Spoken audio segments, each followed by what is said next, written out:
So this second Dark Souls 3 video is basically a collection of other things Dark Souls made me think about while playing that weren't enough to warrant a video on their own, but were more than just an idle thought.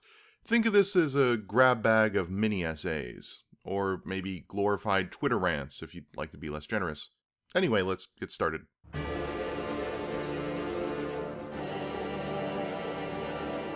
Let's talk about Get Good. The phrase itself predates Dark Souls. I can find references to it online as early as 2008, and it seems to have stemmed largely from the Metal Gear Online community. But it has come to be something of a catchphrase for Dark Souls' biggest fans. Like PC Master Race, it's a cynical, Chan-infused games culturism that's only half ironic. It's offered up as passive-aggressive advice on how to best enjoy the game for people struggling with it. You can't beat the boss even after 50 attempts? Get good, bro! Or sometimes it's a dismissal and an insult to people critiquing the game's approach to difficulty. The game's not too hard, you just need to get good, man! It's an obnoxious, silencing catchphrase that's permeated the game's community. And I always found that odd because the rest of the game is so indifferent as to whether you're good or not. There's no scoring system or built-in speedrun mechanics or leaderboards or combo system. There's just the singular challenge of finishing the game, which the game's world doesn't seem all that concerned with whether you do it or not. After all, plenty of other Unkindled don't make it to the end, so what makes you so special? So where did this snarky, passive-aggressive attitude to other players and their perceived skill, or lack thereof, come from? I'd argue the game set the tone for its own community through its multiplayer mechanics. Dark Souls' multiplayer is complicated, but I'll try to summarize how it works for the uninitiated. In short, after beating a boss or consuming certain items, you enter a state the game calls Embered. In this state, you can use markers placed by other players on the floor in order to summon those players into your game, either to duel them or have them help you beat a boss. But there's a catch. When Embered, you can be invaded by other players looking to gain loot by killing you before you reach the boss. So, in essence, in order to call for help, you need to risk another player coming into your game to try to kill you. Pedants would point out that there are ways around this, like objects that can be used to prevent invasions for a while, and that's true. But the fact that the game makes you farm items or do other things to avoid other players is sort of my point. To struggling players, the mechanics frame other players as potential enemies, and the act of asking for help comes with an implicit risk unless you take steps to protect yourself. On the flip side, from the invader's perspective, the mechanics frame other players as potential prey. You can farm objects to let you jump into the games of Embered players in an attempt to ruin their run. Everyone else is a mark, and you might be able to take them down. That is, if you've got good enough. The game's invasion mechanic is basically a mode for trolls who like to make other people miserable. It invites mean-spirited or competitive-minded players to become part of the game's harsh, indifferent world. Monsters don't attack invaders by default, after all, so it's as if you're one of them. Only instead of the sort of deterministic, reliably repeatable monsters that you can figure out how to beat with time and patience, invaders introduce a degree of random chaos to the world that's at odds with the rest of the game. It's an awkward exception to the game's tough but fair mentality that only serves to frustrate lower skill players while making high skill players feel good.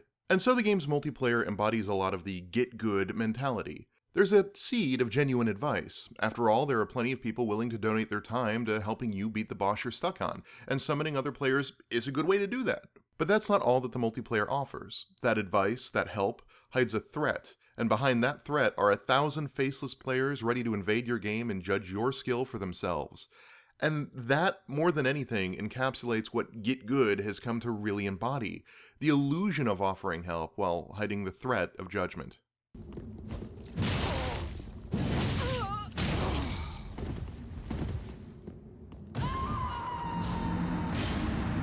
Get good, bro!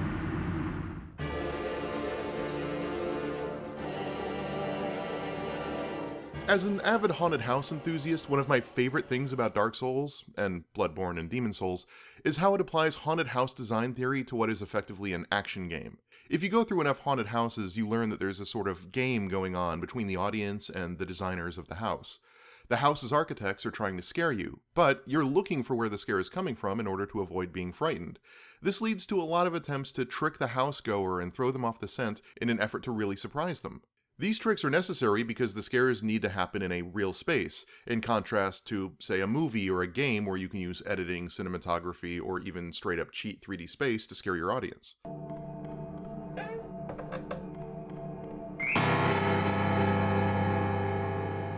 From Software seems to have taken a lot of these techniques and blended them into their level design with interesting results.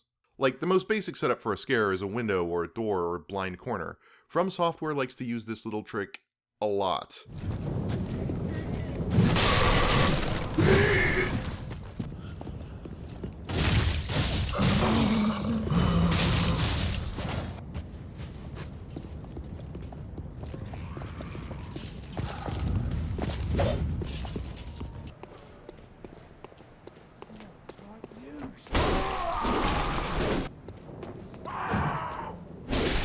But you may start to expect that, so what if instead there are lots of corners or doors where a monster could hide? Suddenly attacks could come from anywhere and you're less certain about where to look. Stables, columned hallways, and forests put this approach to good use. The idea is to keep you scanning every corner because the more focused you are about the obvious attack vectors, the less you'll expect something more tricky, like, for example, distractions, set pieces that draw the eye in an effort to make you forget about or look away from a real threat. In a haunted house, it might be a creepy dollhouse or a disgusting corpse that's particularly well lit, and you can't help but look as the scare actor sneaks up behind you. In Souls games, it's typically an item that draws your eye, a bright shiny bauble to tempt you to walk towards it without thinking of what could be flanking you.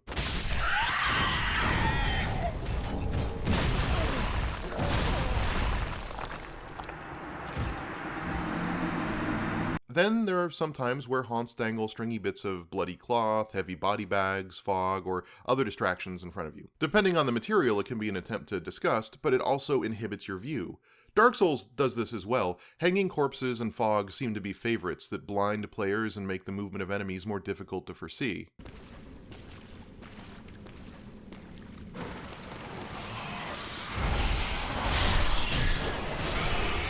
There's also the old standard room full of things that look alike, some of which are dangerous and some of which are not thing.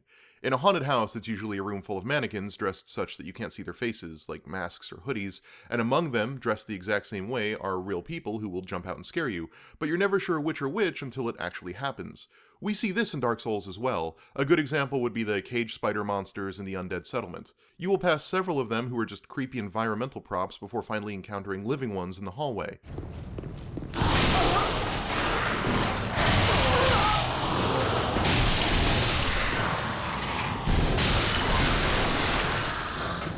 Another example would be the giant monsters outside of Anne Orlando. This approach is cool because it creates distrust with the environment. You're never sure which objects may be decorative and which may be monsters lying in wait. I don't know if From Software set out to borrow haunted house design ideas intentionally, or if attempts to ambush players meant they simply arrived at a lot of the same tricks as haunted houses, but it's fascinating to me all the same. This approach seems to have done two key things. First, the haunted house design is all about tricking the audience, about recognizing that their guard is always up, and manipulating that fact to the house's advantage before punishing them for it. In Dark Souls, this successfully imparts the game world with a sense of threat and tension, even beyond what the stellar art design and tough combat already manage. It knows your guard is up and it wants to subvert that. Second, using real haunted house methods confines their traps to true 3D space. The game avoids monster closets and teleporting bad guys in just behind you. It doesn't cheat. It's mean and it's designed to trick you and it's hard, but it is fair. If you pay attention, you can usually see most of this stuff coming, or recognize that you shouldn't have gone for that item. So design tactics used to scare people can also be used to create environmental emotion and enforce fairness in action games. Who knew?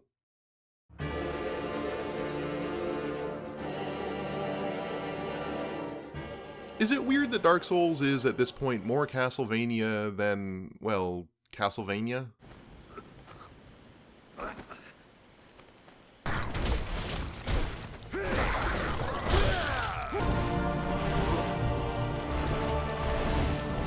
Until actually playing Dark Souls, this wasn't immediately obvious to me. Dark Souls didn't have a pale Dracula stand-in as an antagonist, and it didn't really gel with the traditional Metroidvania setup for world design.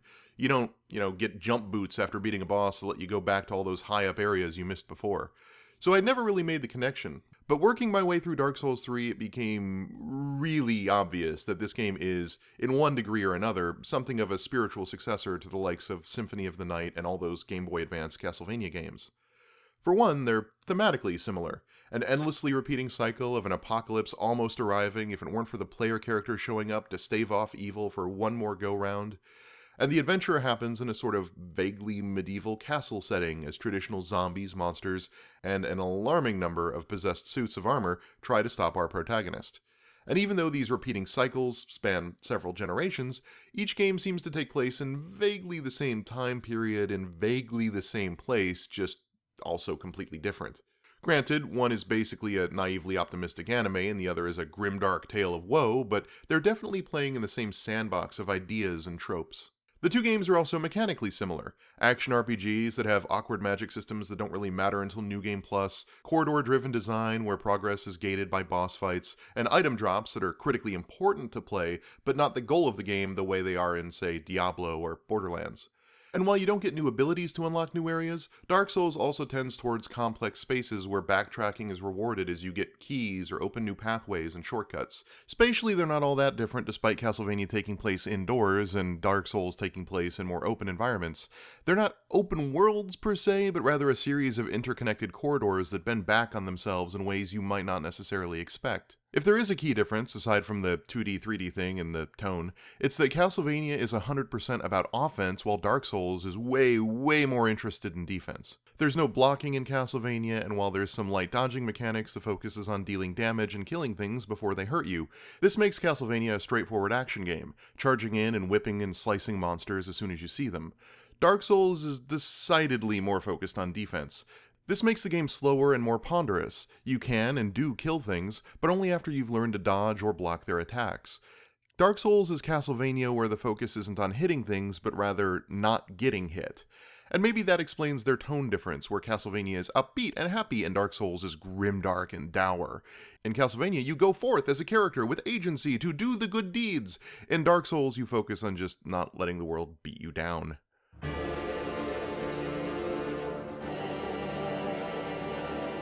Finally, for the last essay, can we stop calling every hard game the Dark Souls of X?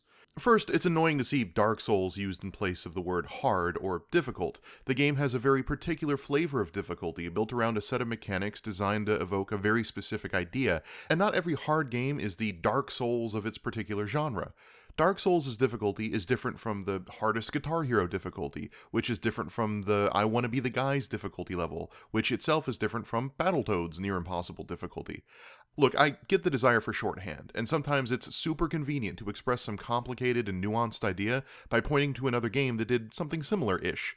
But especially in critical circles, I'd be wary of overusing these sorts of comparisons. I really think we risk stripping the surface-level attributes or mechanics of their context when we do this. Instead of really inspecting what, say, Dark Souls' approach to a mean, difficult world does to the work as a whole, we just sort of say that any game that does anything similarly hard is the Dark Souls of X. So by all means, compare things to Dark Souls, but contrast them too. Don't just say, this game is the Dark Souls of platforming, or the Dark Souls of tycoon games. Say something like, so-and-so is difficult like Dark Souls in this and that respect, but where Dark Souls used its difficulty to confer accomplishment, this game uses it to blank. We need to be asking, why is a game trying to be like Dark Souls, rather than pointing out that in some superficial way it looks or feels like Dark Souls. Let's not let Dark Souls become another rogue, another shorthand for a mechanical set that doesn't really mean anything at this point. Let's look at what Dark Souls does, what other games do, and meaningfully compare them. And again, I get that that's hard to do, because you can just reference another game and condense 4 paragraphs of systemic explanation down to, it's like Dark Souls but X.